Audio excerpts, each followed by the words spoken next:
Official statistics have confirmed that in the first quarter of this year, Italy's GDP slumped 0.8%, the biggest fall in 3 years.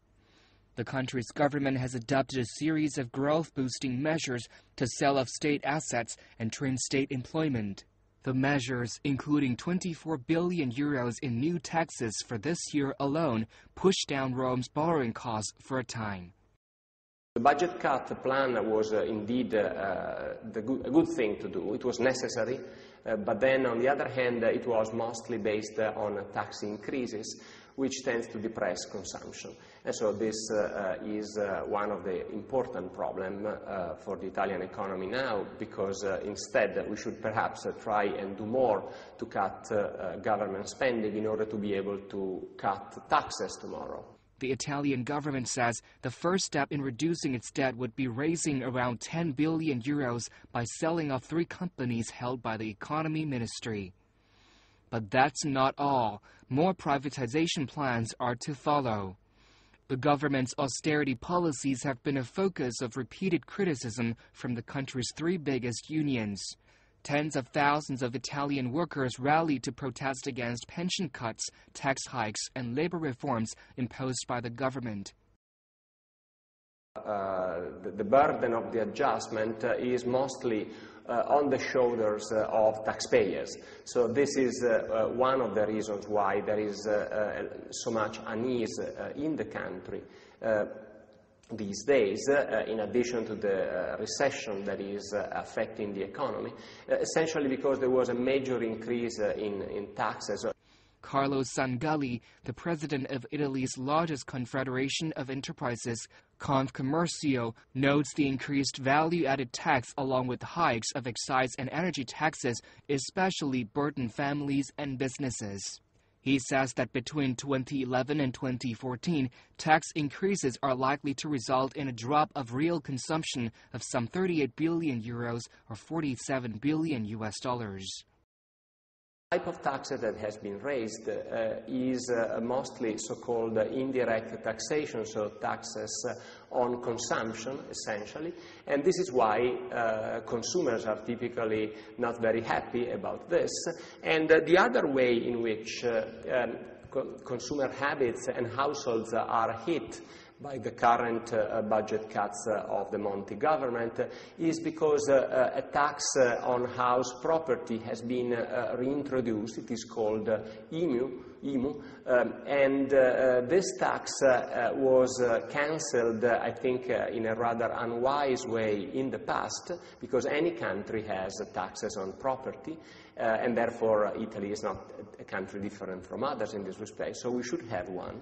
And in fact, now we have one, but we got used not to pay tax. Italians got used not to pay taxes on properties, and therefore what the current government is doing is to reintroduce this taxation, but it is very politically costly, and it is costly for the households as well. Meanwhile, Italian Prime Minister Mario Monti says fighting large-scale tax evasion is a priority for his government in this battle to reduce the deficit. He also notes that during the current crisis in which Italy is under international observation, the size and seriousness of tax evasion is a very acute weak point.